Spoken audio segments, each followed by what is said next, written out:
Assalamualaikum warahmatullahi wabarakatuh. Jumpa lagi dengan saya Zagiah Darojah. Kali ini saya ingin menceritakan perjalanan ziarah kami ke Masjidil Aqsa, Palestina. Suatu keberkahan ya buat saya dan suami saya, diperjalankan sampai di negeri Palestina untuk berziarah di Masjidil Aqsa. Simak video kami untuk ziarah di Masjidil Aqsa, Palestina.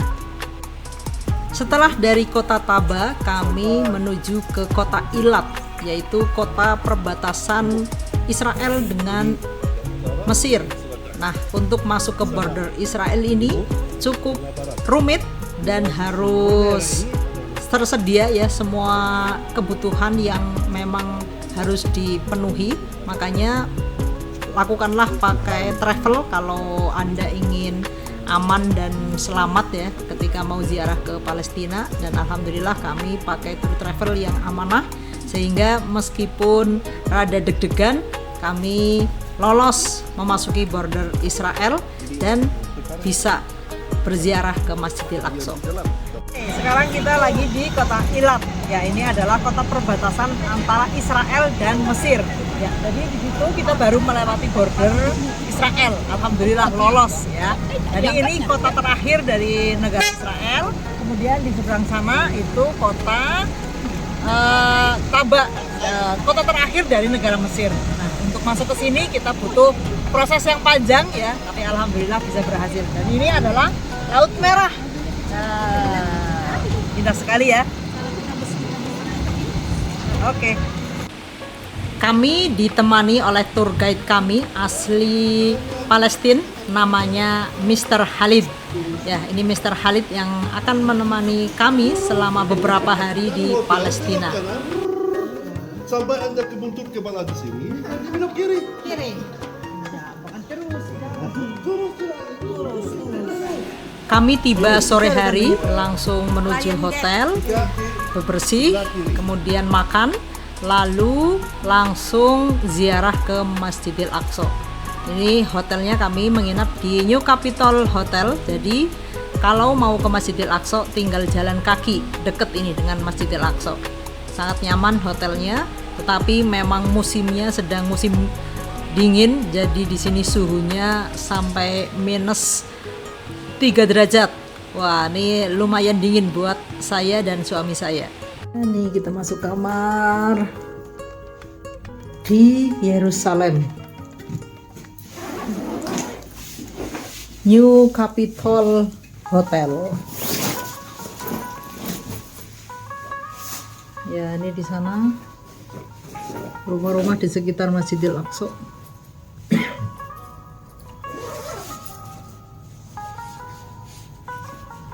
Alhamdulillah akhirnya sampai sini. Tapi yang terbang. Kambing yang terbang, yaitu ayam. Nah, ini kami mendapatkan hidangan spesial ya, nasi kambing khas Palestina, namanya maklubah. Nah, ini sangat khas Palestina dan kami sangat menikmati ini. Enak sekali nasinya, bersama dengan kalau boleh ayam boleh, kalau mau kambing boleh. Ini harus dicicipi kalau teman-teman datang ke Palestina. Kalau mau tambah bisa. في مجال يرجع مرة ثانية. في مجال. هذا bisa kembali. Sudah. Sini. Ayamnya mana? Ada. Ayamnya terbang. Iya. Ini saja. Oke.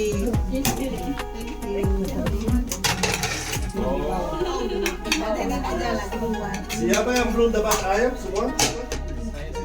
Sudah semua. Oke. Yeah. Kita makan makanan khas Palestina, nasi maklubah. Kayak nasi biryani ya.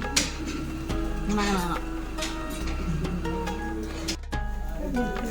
Ramalan cuacanya gitu. Kita udah minggu kita keluar. Mungkin kita dapat berapa itu juga.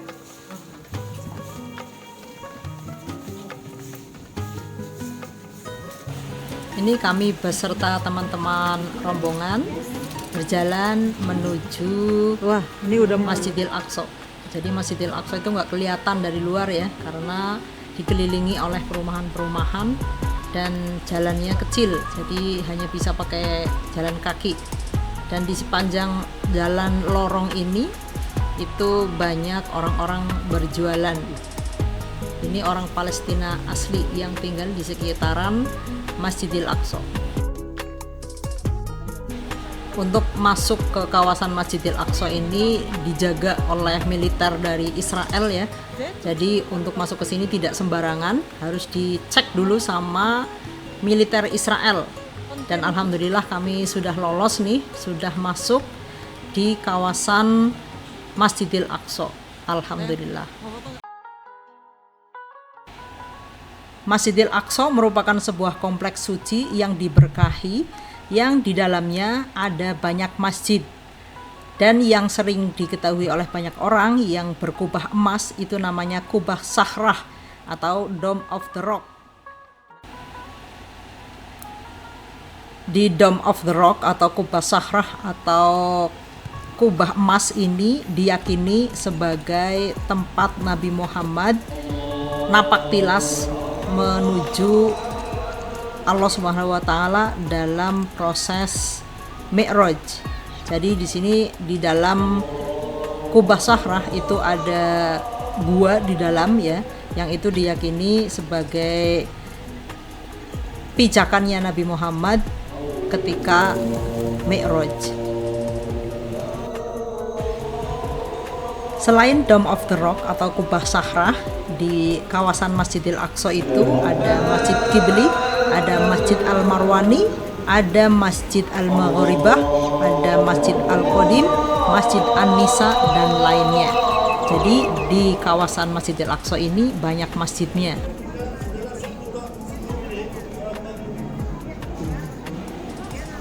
Ini di bagian dalam kubah Sahrah ya. Jadi masjidnya tidak terlalu besar, tetapi ramai sekali. Alhamdulillah para peziarah dari berbagai negara berkumpul di sini, dan alhamdulillah saya dan suami diperkenankan untuk sholat di Masjidil Aqsa ini, khususnya di kubah Sahrah. Di dalam kubah Sahrah ini ada bagian seperti gua ya, masuk ke dalam tanah, dan memang katanya ini gua dulunya ya, yang diyakini sebagai tempat Nabi Muhammad Mi'raj, dan masih utuh sampai sekarang, digunakan sebagai tempat bermunajat ya, untuk setiap kami para peziarah. Tapi karena tempatnya memang sempit ya, layaknya gua, jadi harap tahu diri ya kapan berdoa secukupnya di kubah Sahrah bagian guanya. Dia menggambarkan bagaimana dan dia menjelaskan buat kaumnya dan kaum Quraisy. Hai, assalamualaikum warahmatullahi wabarakatuh. Alhamdulillah saya sedang di depan Masjidil Aqsa ya, kubah emas. Teman-teman, mudah-mudahan teman-teman semuanya diberikan rezeki untuk bisa ke sini ya, karena ini adalah salah satu masjid yang diberkati ya. Selain dua ya, Masjidil Haram sama Masjid Nabawi, yang satu adalah Masjidil Aqsa. Ya, orang yang diperjalankan ke sini insya Allah adalah orang yang diberkahi sebagaimana Nabi Muhammad, beliau Isra Mi'raj dari Masjidil Aqsa ini ya. Jadi Nabi Muhammad bertemu dengan Allah Subhanahu wa taala diperjalankan dari Masjidil Aqsa ini. Jadi insya Allah teman-teman yang didatangkan ke sini adalah orang-orang yang diberkahi, yang dipanggil oleh Allah Subhanahu wa taala untuk semakin dekat dengan Allah Subhanahu wa taala. Ya, dan biasanya orang yang dipanggil ke sini adalah orang-orang yang sudah mampu melepaskan semua kemelekatan di dalam dirinya, kemelekatan dari apa yang ekspektasi dari dirinya ya, kemelekatan dari apapun yang menjadi penderitaan dirinya. Ketika melihat kita semua sudah melepaskan diri dari itu, insya Allah kita akan diberikan hadiah, yaitu berupa perjalanan yang istimewa, termasuk perjalanan ke Masjidil Aqsa ini. Ayo teman-teman, saya tunggu di Masjidil Aqsa.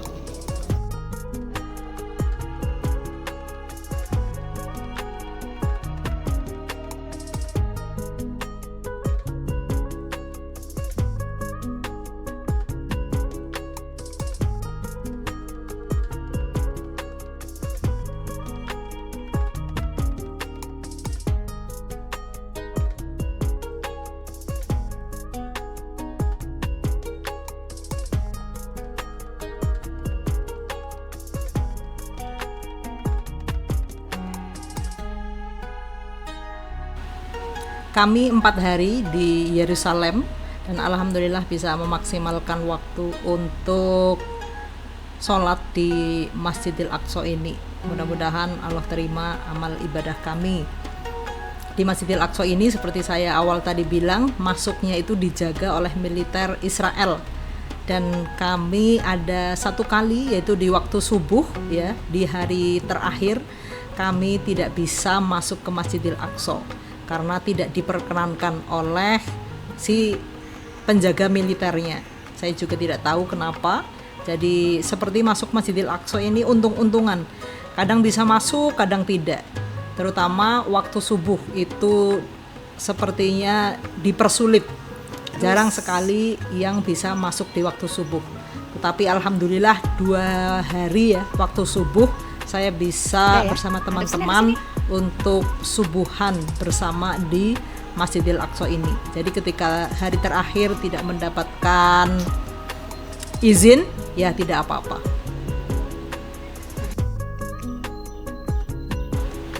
Ini suasana fajar di Masjidil Aqsa. Sungguh tenang, hening, sangat syahdu sekali. Iya, Mudah-mudahan diperkenankan untuk datang lagi ke sini dan dalam mau bikin keadaan video nggak? damai semuanya.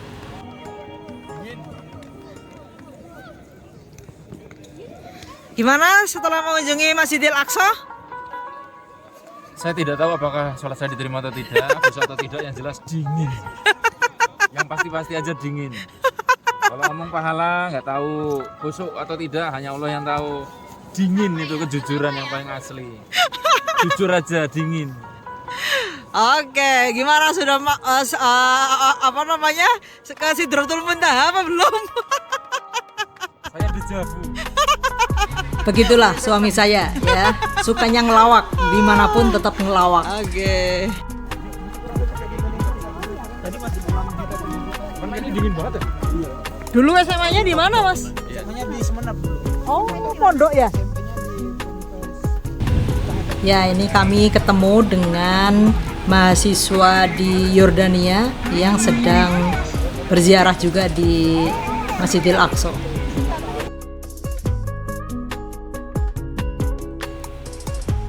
Sebenarnya beribadah di Masjidil Aqsa itu keutamaannya karena tenang ya, tidak banyak orang yang berkunjung. Jadi hawanya itu lebih tenang, lebih syahdu ya. Ini kami subuh-subuh dan alhamdulillah berhasil masuk ke Masjidil Aqsa.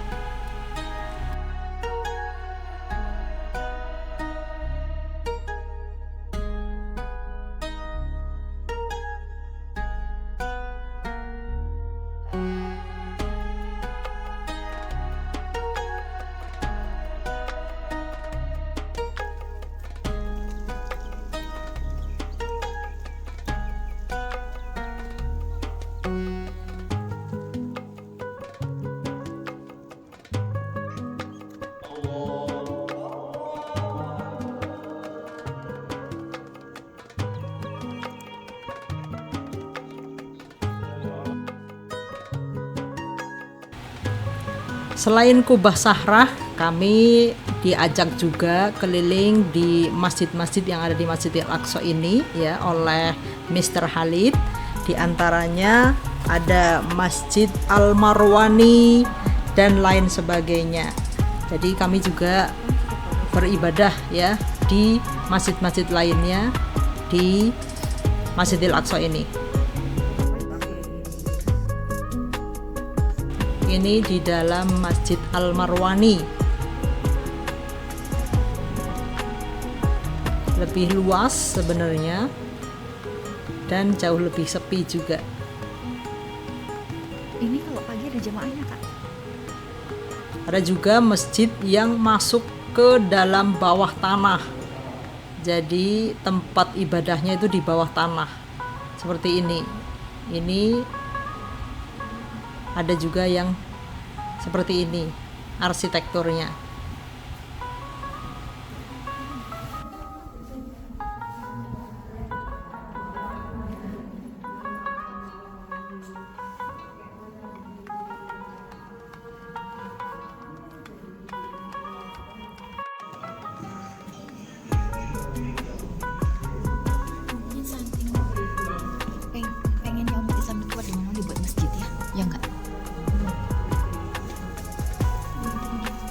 Ini berarti zamannya ini ya, Turki Utsmani ya.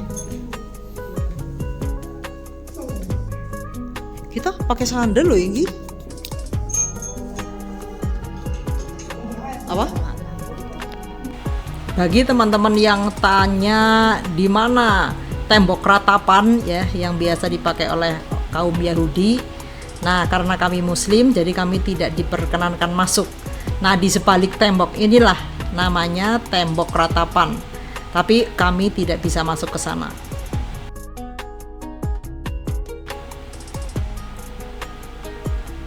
Tapi sama Mr. Khalid kami diajak memutar ya, untuk biar tidak penasaran kayak apa sih tembok ratapan.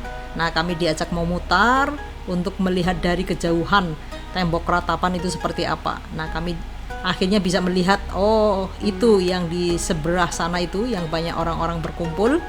Itulah namanya tembok ratapan yang dipakai oleh umat Yahudi untuk berdoa.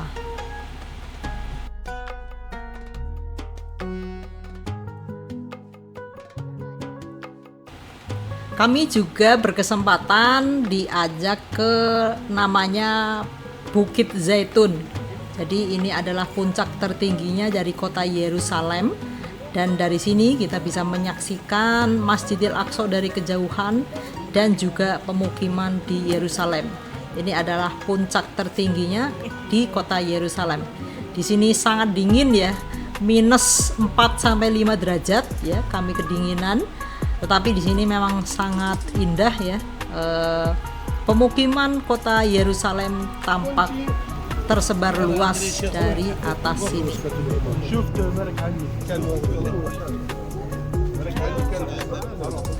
Dome of the Rock, Masjidil Aqsa.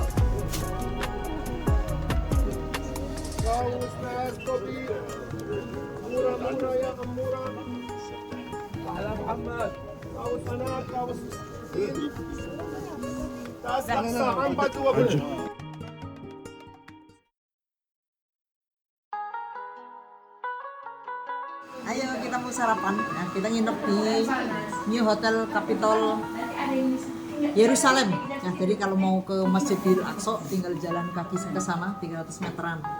Ini kita sarapannya sarapan telur. Ayo sarapan dulu sebelum kita mau ke Hebron setelah ini. Selain kami diajak untuk mengelilingi Yerusalem, kami juga dikenalkan dengan wilayah-wilayah di luar Yerusalem. Saya juga kurang paham mana yang masuk Palestina, mana yang masuk Israel ya. Yang penting saya diberikan kesempatan bisa menjelajah di beberapa kota, itu sudah luar biasa, yaitu kota-kota di wilayah Palestina. Sampai ketemu di video berikutnya, Jelajah Negeri Para Nabi, Palestina bagian kedua. Ikuti terus cerita saya. Sekian, assalamualaikum warahmatullahi wabarakatuh. Tel Aviv itu di mana?